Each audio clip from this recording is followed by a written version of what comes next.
दोस्तों आज हम बात कर रहे हैं सैंपल पेपर नंबर 1 की, जो कि आपका ओसीएम का है। तो यहाँ पर organisation of commerce and management जो आपका सब्जेक्ट है, कोड है 51। इसकी हम बात कर रहे हैं 2024 एग्ज़ाम के लिए जो है ये सैंपल पेपर है। तो इसको हम यहाँ पे डिस्कस करने वाले हैं और बेहतरीन तरीके से इसको समझेंगे। ठीक है, यहाँ पे सारे आंसर्स मैं बता दूंगा आपको, तो उसमें कोई भी दिक्कत नहीं होने वाली आपको। जो फर्स्ट क्वेश्चन रहेगा आपका वो एमसीक्यू रहेगा, और उसके बाद जो है आपके क्वेश्चंस जो बनेंगे वो थोड़े से डिफिकल्ट बनेंगे, लेकिन इजी क्वेश्चंस रहते हैं। इसको थोड़ा सा समझना ज़रूरी है। जो लेंदी क्वेश्चंस आते हैं वो उसके अलग टाइप्स हैं। जैसे कि यहाँ पे select the correct options and rewrite the sentences. तो सबसे पहले जो है करेक्ट सेंटेंस को हमें सेलेक्ट कर लेना है। ठीक है, तो यहाँ पर देख सकते हो आपको, हमारे को सेलेक्ट करना है ऑप्शन को और रीराइट कर देना है सेंटेंस को। तो ऑब्वियस सी बात है, जब हम ऑप्शन ही सेलेक्ट कर लेंगे तो ऑप्शन के बाद में जो है हम आंसर को रीराइट कर सकते हैं। जैसे कि सबसे पहला क्वेश्चन है, management principle are dash in nature. तो मैनेजमेंट प्रिंसिपल कैसे होते हैं नेचर में? तो ये यूनिवर्सल होते हैं। तो यूनिवर्सल जो है यहाँ पे बी ऑप्शन जो है इसका करेक्ट हो जाएगा। तो हम इसका आंसर क्या लिखेंगे? Management principles are universal in nature. तो यहाँ पे रीराइट कर देंगे, इसको पूरे सेंटेंस को वापस लिख देंगे। ठीक है, बस इतना ही करना है। तो ये हो गया आपका पहला फर्स्ट आंसर कि management principles are universal in nature. उसके बाद जो सेकंड एमसीक्यू है, इसमें पूछा गया है, there is no limit on the frequency of withdrawals from a dash. तो किसमें जो है आप नो लिमिट फाइंड करते हैं? तो कौन सी ऐसी चीज़ है जो आप विड्रॉल करेंगे लेकिन उसकी लिमिट नो होगी? तो हमारा जो होगा वो सही ऑप्शन हो जाएगा करंट अकाउंट। करंट अकाउंट में नो लिमिट होता है विड्रॉल्स। तो यहाँ पे जो है सी ऑप्शन आपका करेक्ट हो जाएगा। तो हम इसको रीराइट कैसे कर देंगे? There is no limit on the frequency of withdrawal from a current account. बस इतना हमको आंसर लिख देना है। थर्ड जो क्वेश्चन है उसकी बात करते हैं। The main objective of the consumer organisation is to protect the interest of the dash. तो ये किसको हम करते हैं? कंज्यूमर जो ऑर्गेनाइजेशन है वो कंज्यूमर को प्रोटेक्ट करेगी, ना कि प्रोड्यूसर को और ट्रेडर को। तो यहाँ पे हमारा आंसर क्या हो जाएगा? कंज्यूमर हो जाएगा। यानी कि ऑप्शन नंबर जो है आपका सही कौन सा हो जाएगा? फर्स्ट ऑप्शन करेक्ट हो जाएगा, ए ऑप्शन करेक्ट हो जाएगा। तो हमारा फिर रीराइट करेंगे तो क्या हो जाएगा? The main objective of the consumer organisation is to protect the interest of the consumer. तो ये हमारा रीराइट कर देंगे इसको, नीचे हम ऑप्शन भी लिखेंगे और फिर उसके बाद में सेंटेंस भी लिख देंगे। नेक्स्ट जो फोर्थ क्वेश्चन है, an electronic facility of transferring fund through the internet is dash transfer. ये कैसा ट्रांसफर होता है? तो ये होता है हमारा net banking transfer. Electronic facility क्या कहलाती है? नेट बैंकिंग ट्रांसफर कहलाती है। तो हमारा बी ऑप्शन यहाँ पे करेक्ट हो जाएगा। फिर इसको रीराइट कर देंगे सेम सेंटेंस को, और जहाँ पे डैश है उसकी जगह हम नेट बैंकिंग डाल देंगे। तो ये हो जाएगा रीराइट। इसके बाद जो है नेक्स्ट क्वेश्चन फिफ्थ नंबर है, district commission entrants complaints of consumer for compensation which is less than. तो डिस्ट्रिक्ट जो आपका कमीशन होता है, ये कितने तक का कंपनसेशन को जो है कर सकता है सॉल्व? तो हमारा आंसर आ जाएगा 1 करोड़। ठीक है, तो यहाँ पे ए ऑप्शन जो है करेक्ट हो जाएगा। तो इसी सेंटेंस को पूरा लिखना है और देन आपका जो है 1 करोड़ लास्ट में भर देना है। तो ये हो जाएगा आपके 5 एमसीक्यू और 5 इसके करेक्ट स्टेटमेंट, और यहाँ पे 5 नंबर आपको मिल जाएंगे। अब पहले क्वेश्चन जो है टोटल 20 नंबर का है, तो सभी क्वेश्चंस जो है 5-5 नंबर के पूछे जाएंगे। 4 इसमें पार्ट्स मिलेंगे। पहला क्वेश्चन आपने अटेम्प्ट किया तो आपको यहाँ पे 5 नंबर मिल गए हैं। अब आते हैं इसके बी पार्ट पे। इसमें मैच करना है पेयर्स को। ग्रुप ए और ग्रुप बी है, ये भी 5 नंबर देगा आपको। तो ग्रुप ए से ग्रुप बी को मैच करेंगे, तो सबसे पहला ऑप्शन की बात करते हैं। तो यहाँ पर क्या हो जाएगा आपका? देखिए, ऑर्गेनाइजिंग। ऑर्गेनाइजिंग का मतलब हमको मैच करना है। यहाँ पर दिए गए ऑप्शंस जो हैं 10, हमारे को मैच करने हैं। यहाँ पर टोटल ऑप्शंस हैं 5, यानी कि 5 इसमें गलत हैं जिससे हमें मैच नहीं करना है। तो हमारा कौन सा ऑप्शन सही हो जाएगा? ऑर्गेनाइजिंग को हम मैच करेंगे, जो बेस्ट हो जाएगा वो कौन सा ऑप्शन हो जाएगा? तो यहाँ पर जो organising decides the way and means to achieve what has been planned. ठीक है, ऑर्गेनाइज हम क्या करते हैं कि हम डिसाइड करते हैं किस रास्ते से जो है हम क्या अचीव करना चाहते हैं, जो हमने प्लानिंग किया हुआ है। तो यहाँ पर ए ऑप्शन जो है 6th क्वेश्चन से मैच हो जाएगा, 6 नंबर से मैच हो जाएगा बी कॉलम के। तो मैं कह सकता हूँ कि इस तरह से हम इसको मैच कर सकते हैं। राइट। नेक्स्ट जो क्वेश्चन है इसमें B part, Reserve Bank of India RBI क्या करता है यहाँ पे? तो ऑप्शन क्या हो जाएगा? बिल्कुल सही ऑप्शन क्या हो जाएगा आपका? तो यहाँ पर हम देखेंगे कि जो रिजर्व बैंक ऑफ इंडिया है वो क्या है, सेंट्रल बैंक है, ठीक है, क्या है ये, सेंट्रल बैंक है। तो यहाँ पे हमारा बी का फोर्थ से ऑप्शन हमारा मैच हो जाएगा, तो बी से हम फोर्थ को मैच कर देते हैं, ठीक है। नेक्स्ट जो क्वेश्चन है इसमें ई बिजनेस जो है, ये आप कैसे मैच करेंगे, तो ई बिजनेस जो है इसको बोलते हैं हम इलेक्ट्रॉनिक बिजनेस, तो यहाँ पे पांचवा ऑप्शन इससे मैच हो जाएगा, तो ये फिफ्थ ऑप्शन जो है यहाँ पे मैच कर दिया हमने। नेक्स्ट जो है बिजनेस एथिक्स, तो बिजनेस एथिक्स से किसको मैच करोगे आप, बिजनेस एथिक्स से किसको मैच करोगे आप, तो बिजनेस एथिक्स जो है ये ब्रांच ऑफ सोशल साइंस है, क्या है, ब्रांच ऑफ सोशल साइंस, तो यहाँ पर जो है हमारा सेवंथ जो है ऑप्शन ये इसमें मैच हो जाएगा। इसके बाद जो ई पार्ट आता है रजिस्टर्ड ब्रांड्स, रजिस्टर्ड ब्रांड्स जो हैं वो क्या होते हैं, रजिस्टर्ड ब्रांड्स जो है जिसको भी हम रजिस्टर करते हैं जिस ब्रांड्स को, वो हमारे कहलाते हैं ट्रेडमार्क, जिसको कोई भी कॉपी नहीं कर सकता है। तो हमारा जो आंसर हो जाएगा यहाँ पे ट्रेडमार्क्स हो जाएगा, यानी कि हमारा जो ऑप्शन हो जाएगा वो हो जाएगा, ये रहा रजिस्टर्ड मार्क, थर्ड वाला ऑप्शन, ठीक है। तो ये हमारे ऑप्शंस हो गए मैच करके। अब आगे बढ़ते हैं नेक्स्ट क्वेश्चन की तरफ, तो यहाँ पे बाकी ऑप्शंस जो हैं फॉल्स हैं। नेक्स्ट जो इसमें सी पार्ट, फर्स्ट का सी पार्ट जो है फिर 5 नंबर का आपका पूछा जाएगा, तो चलिए इसको सही करते हैं हम। यहां पर आपसे पूछा गया है फाइंड द ओड वन, इसमें से ओड कौन सा है ये हमको बताना है, ओड वन हमको फाइंड आउट करना है। तो ओड वन कौन सा हो जाएगा ये देखना है। देखो इनोवेशन सही है, अन्य सही क्यों है पहले हम चेक कर लेते हैं सही क्या है। Innovation, lake of communication, development of market और डिटरमाइनिंग द ऑब्जेक्टिव्स।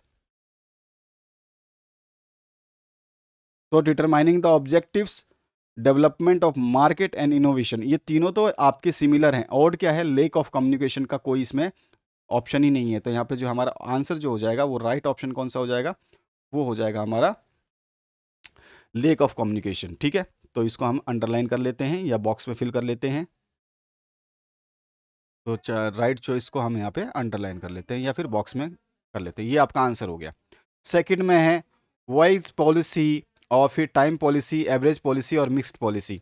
तो वॉइस पॉलिसी आपकी होती है, एवरेज पॉलिसी होती है, मिक्स पॉलिसी होती है। टाइम पॉलिसी जो है इसमें आपकी, सॉरी, वॉइस पॉलिसी भी ठीक है, टाइम पॉलिसी भी है और मिक्स्ड भी है। एवरेज पॉलिसी जो है इसमें आपका ऑड है, तो यहाँ पे सेकंड ऑप्शन में एवरेज पॉलिसी जो इज द राइट आंसर। तो यहाँ पे इसको हम बॉक्स में कवर कर लेते हैं, ये हमारा राइट आंसर हो जाएगा। अगेन जो है डेबिट कार्ड, क्रेडिट कार्ड, आधार कार्ड, एटीएम कार्ड। अब यहाँ पे देख रहा है कि तीनों बैंकिंग से रिलेटेड है और आधार कार्ड जो आइडेंटिफाई कर रहा है, तो यहाँ पे ये ऑड हो गया, तो हमारे पास आधार कार्ड जो है इसको हम ऑड कर देंगे। Timely payment of taxes, earning foreign exchange, again जो है creating goodwill and political stability. तो यहाँ पर देखो political stability, timely payments of taxes and earning foreign exchange, ये तीनों तो इवन है। ऑड क्या है, क्रिएटिंग गुडविल, है ना। तो यहाँ पर जो हमारा क्रिएटिंग गुडविल जो है ये अलग हो जाएगा, तो ये हमारा आंसर हो गया इसका। नेक्स्ट जो क्वेश्चन है फिफ्थ जो है आपका part, people promotion physical environment process. इसमें सबसे इंपॉर्टेंट क्या है, देखिए पीपल, ठीक है सही है, पीपल जो है फिजिकल एनवायरनमेंट में है और ये प्रोसेस भी कर रहे हैं। ऑब्वियस सी बात है प्रमोशन जो है ये आपका इसमें ऑड आ जाएगा। तो ये हो गया आपके 5 आंसर, तो यहाँ पे आपने गेन किए 5 मार्क्स। नेक्स्ट जो क्वेश्चन है उसकी बात करते हैं, correct underline word and rewrite the following statements. यहाँ पे grading helps in avoiding breakage, damage and destructions of the product. तो ब्रेकिंग तो होगा नहीं, यहाँ पे पैकेजिंग हो जाएगा, तो यहाँ पे पैकेजिंग आएगा आंसर। मैं नीचे आंसर लिख देता हूँ। Directing is a function of comparing the actual performance with the pre determined performance. तो यहाँ पर जो है आपका क्या हो जाएगा, यहाँ पे प्री डिटरमाइंड परफॉर्मेंस को जो है वो कौन कंपेयर करता है, डायरेक्टिंग नहीं करता है, वो होता है कंट्रोलिंग। तो यहाँ पे कंट्रोलिंग आ जाएगा। नेक्स्ट जो है सर्विस आर होमोजीनियस, नहीं सर्विस आर हिट्रोजीनियस होते हैं, तो यहाँ पे हिट्रोजीनियस आना चाहिए। उसके बाद जो है नेक्स्ट क्वेश्चन का आंसर क्या हो जाएगा, management and union should agree, strikes agree नहीं होंगे, यहाँ पे बैन कर देंगे, तो यहाँ पे बैन आ जाएगा। और district commission is also referred as people court, तो डिस्ट्रिक्ट कमीशन नहीं होती, लोक अदालत होता है जो पीपल कोर्ट को माना मतलब पीपल कोर्ट के रूप में माना जाता है। तो यहाँ पे पांचों का ऑप्शन हम लिखेंगे तो यहाँ पे 5 नंबर हमारे को मिल जाएंगे और ये रहे इसके पांचों सॉल्यूशंस, ठीक है। नेक्स्ट जो क्वेश्चन है यहाँ पर आपका, explain the following terms concept, any 4 आपको करने हैं। अगर आप कोई भी 4 करते हैं तो 4 करने पे आपको 2 मार्क्स मिलेंगे और 4 दूनी 8 नंबर आपके 8 नंबर जो है आप यहाँ पे कैरी करेंगे। मोशन स्टडी क्या होता है? मैनेजमेंट है, बैंकिंग है, B2B है, नेशनल कमीशन और ई बिजनेस। अब इसमें जो भी है आपको कम से कम 2 पॉइंट लिखने हैं। मैंने आपको मैक्सिमम दिया है, लेकिन आप जो आपको ईजी लगता है ना वो 2 पॉइंट लिखना है। जैसे कि यहाँ पे मैंने 2 पॉइंट लिखा है तो ये सही है, यही 2 पॉइंट आपको लिखना है तो मोशन स्टडी कंप्लीट हो जाएगा। मैनेजमेंट के 2 पॉइंट लिखने हैं तो मैनेजमेंट कंप्लीट हो जाता है। फिर बैंकिंग के 2 पॉइंट लिखने हैं, बैंकिंग कंप्लीट हो जाता है। इसके बाद जो है आपका B2 बिजनेस जो है ये भी आपका कंप्लीट हो जाता है। और यहाँ पे ध्यान रखना है, इसमें क्वेश्चन में एक चीज़ आपको इंपॉर्टेंट बताई गई है, वो चीज़ आपको समझनी है।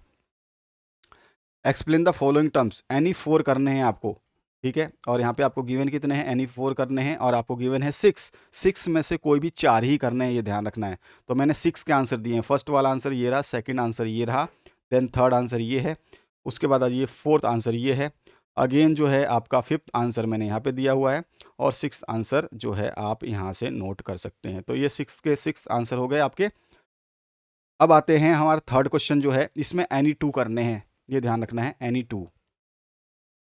अब यहाँ पे केस दे रखा है, सिचुएशन दे रखा है, mister Ram an emerging entrepreneur has designed a structure of his business organisation by taking into consideration the required resources such as land, money, machinery, work force etcetera. इस तरह से ये आपका जो है एक सिचुएशन दे रखा है और इस सिचुएशन के अकॉर्डिंग जो है यहाँ पे क्वेश्चंस पूछे गए हैं।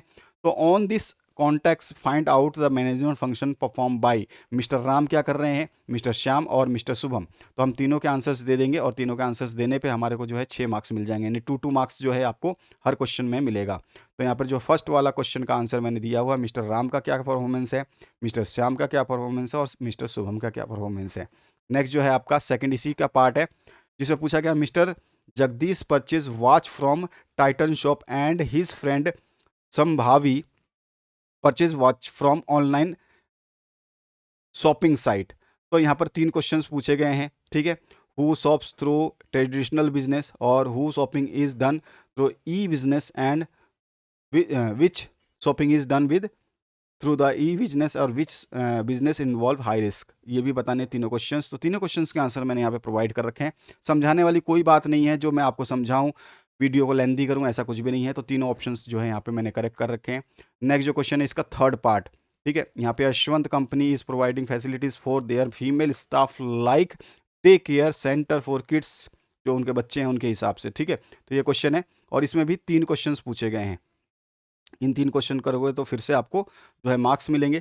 तो यहाँ पर जो है आप करते हैं तो मैं देखिए मैंने इस तीनों के आंसर्स दे दिए हैं, 3 क्वेश्चन हैं और ये तीनों के आंसर्स यहाँ पर मैंने प्रोवाइड कर दिए हैं। नेक्स्ट जो क्वेश्चन है उसकी बात करते हैं। अगेन जो है आपका इसमें से एनी 3 करना है, ठीक है। यहाँ पे 4 आपको पार्ट्स मिलेंगे और यहाँ पे आपको केवल 3 करने हैं। अगर आप 3 करते हैं तो आपका 3 करते हैं तो 3 इंटू 4 इक्वल्स टू 12, ये ध्यान रखना है आपको। 4 मार्क्स का एक एक पार्ट है आपका ये। आपको डिफरेंसेस बताने हैं, प्लानिंग ऑर्गेनाइजिंग जो है ये क्या है बिटवीन, आपको सभी में डिफरेंसेस बताने हैं। प्लानिंग में current account, deposit, fix deposit account, road transport, water transport, district commission and state commission. चारों का आंसर बताता हूँ। पहला क्वेश्चन का आंसर ये हो जाएगा, प्लानिंग एंड ऑर्गेनाइजिंग में क्या क्या अंतर होते हैं। आपको कम से कम जो आपका क्वेश्चन है ये 4 मार्क्स का है, ठीक है। 4 मार्क्स का है, ध्यान रखना है। तो 4 मार्क्स का है तो एटलीस्ट 4 पॉइंट्स आपको मेंशन करने हैं। जैसे फर्स्ट पॉइंट मैंने ये मीनिंग के थ्रू आपका डिफरेंस बताया, मीनिंग में क्या डिफरेंस हो सकता है, ऑब्जेक्टिव में क्या डिफरेंस हो सकता है, एरिया ऑफ फंक्शन में क्या डिफरेंस हो सकता है, ऑर्डर में क्या डिफरेंस हो सकता है, नेचर में क्या डिफरेंस हो सकता है, लेवल ऑफ मैनेजमेंट में क्या डिफरेंस हो सकता है। जिसमें कोई भी 4 पॉइंट आपको लिखने हैं, ओनली एनी 4 आपको लिखना है। क्या है? एनी 4 पॉइंट्स, ठीक है। अब जो नेक्स्ट क्वेश्चन है इसमें भी आपको एनी 4 पॉइंट्स ही लिखने हैं। तो यहाँ पर जो है सेकंड क्वेश्चन है और इसमें भी कोई भी आपको 4 पॉइंट्स लिखने हैं। मीनिंग है, फिर विड्रॉल्स कैसे कर सकते हैं, फैसिलिटीज़ क्या हैं, रेट ऑफ इंटरेस्ट क्या होता है, ड्यूरेशन क्या होता है और रिसिप्ट। तो इसमें भी आपको एनी 4 ही पॉइंट लिखने हैं, एनी 4 पॉइंट।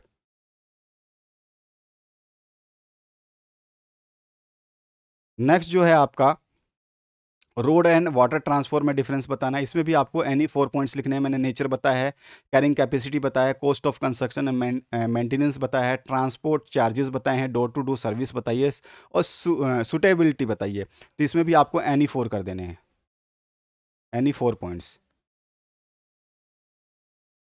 ठीक है।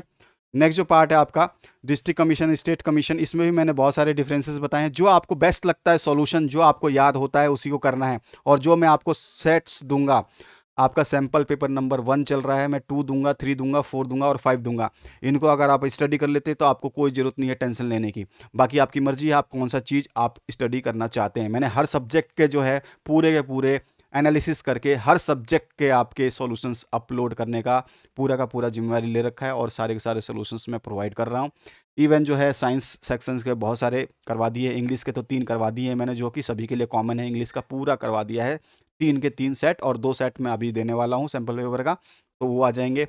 ओसीएम का फर्स्ट देख रहे हैं, इकोनॉमिक्स का फर्स्ट दे चुका हूँ मैं, और इसी तरह से जो है आपका अकाउंट्स है उसका भी दे दूंगा। तो इस तरह से आपका सभी के सभी मैं दे रहा हूँ। तो डिस्ट्रिक्ट कमीशन और स्टेट कमीशन के बीच में मीनिंग का, प्रेसिडेंट क्या है, और मेंबरशिप टेन्योर क्या होता है, मतलब कार्यकाल कितना रहेगा, साथ ही साथ एरिया कवर्ड कितने करते हैं, और मॉनेटरी जुडिक्शन जो है वो कितना होता है, मॉनेटरी जुडिक्शन, और साथ ही साथ जो है अपील अगेंस्ट ऑर्डर्स। तो इसमें से वही एनी 4 आपको करने हैं, एनी 4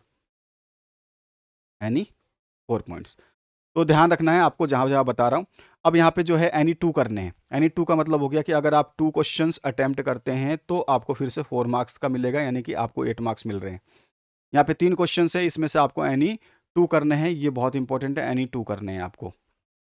और बिल्कुल यही पैटर्न रहेगा, आपको टेंशन लेने की ज़रूरत नहीं है। सबसे पहले आपको डिफाइन करना है एंटरप्रेन्योर, तो उसकी डेफिनेशन दे देंगे, और फिर उसकी क्वालिटीज़ ऑफ सक्सेसफुल एंटरप्रेन्योर की क्या हो सकती है, तो क्वालिटीज़ जो है हम लाइन वाइज बता देंगे। तो ये कुछ क्वालिटीज़ हैं जिनको आप यहाँ पर देखिए, ध्यान रखिएगा। 4 आपको फिर से एनी 4 पॉइंट्स ही करने हैं इसमें, डेफिनेशन देने के बाद एनी 4 पॉइंट्स जो है यहाँ पर, क्या मैंने पॉइंट्स बहुत सारे दे रखे हैं, 2 देखिए, 3 देखिए, फिर 4 देखिए, देन 5 देखिए, 6 देखिए। तो इसमें भी आपको एनी 4 करना है, कोई भी एनी 4 करना है आपको। एनी 4 याद रखना है, एनी 4 जहाँ पर क्वेश्चन 4 मार्क्स का, एनी 4 ही करिए आप, क्योंकि थॉर्टिकल सब्जेक्ट है तो ज़्यादा दिक्कत नहीं होती है। सेकंड पार्ट जो है इसका, क्योंकि आपके 3 पार्ट है इसमें, याद रखिएगा 3 पार्ट है। State 4 types of social responsibility towards customer consumers and the explain any 4 needs of consumer protection. तो तीनों को मैंने बताया है। फर्स्ट पार्ट तो मैंने आपको समझा ही दिया कि इसमें क्या क्या आपको करना है। इसमें भी आपको सेकंड पार्ट में भी जो है एनी 4 करना है। जैसे कि फर्स्ट पार्ट है आपका, फर्स्ट है, फिर देन सेकंड पार्ट है, इसमें थर्ड पार्ट है, फिर फोर्थ पार्ट है, मैंने फिफ्थ भी दिया है, सिक्स्थ भी दिया है। तो इसमें से भी एनी 4 ही करना है आपको। इसमें भी आपको एनी 4 करना है, जो आपको समझ में आता है वो बेस्ट रहेगा। इसके बाद जो नेक्स्ट आपका थर्ड पार्ट है उसका भी मैंने आंसर दिया है। इसमें भी बहुत सारे पॉइंट्स हैं जो आपको ईजिली याद होते हैं ना, वो आपको ध्यान रखना है। तो यहाँ पर फर्स्ट पॉइंट है, देन अगेन सेकंड पॉइंट है, फिर आपका थर्ड पॉइंट है, फिर फोर्थ है, और यहाँ पे फिफ्थ है, उसके बाद सिक्स्थ है, और इसमें भी आपको एनी 4 करने हैं। ठीक है, जब मार्क्स आपके 4 है तो एनी 4 ही करिए।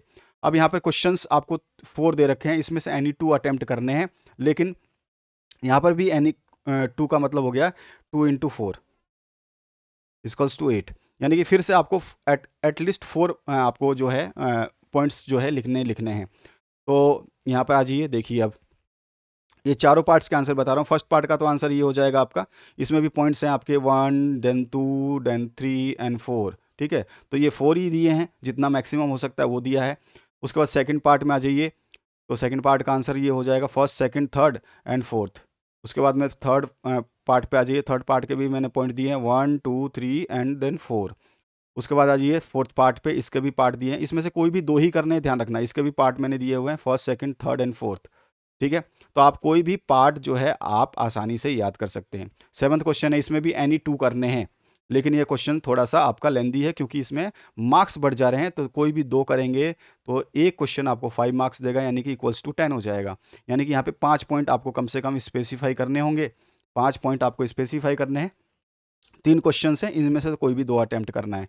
फर्स्ट वाला जो है प्रिंसिपल ऑफ साइंटिफिक मैनेजमेंट क्या होते हैं, इसको हमें एलोबरेट करना है। फिर दूसरे वाले को एक्सप्लेन करना है। मरीन इंश्योरेंस पॉलिसीज कौन सी होती है, एक्सप्लेन करना है स्टैंडर्डाइजेशन एंड ग्रेडिंग के बीच में। ठीक है, तो दोनों को मैंने तीनों के आंसर्स दिए हैं।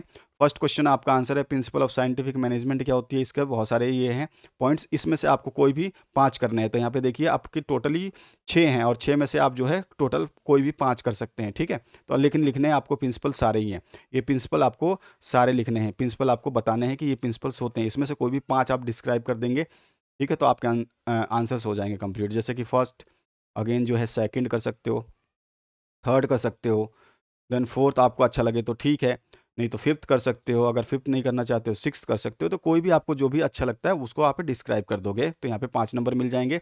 सेकंड क्वेश्चन जो है आपका आपका जो मरीन पॉलिसीज होती हैं उसके डिफरेंट टाइप्स कौन से होते हैं, तो इसको मेंशन कर देंगे।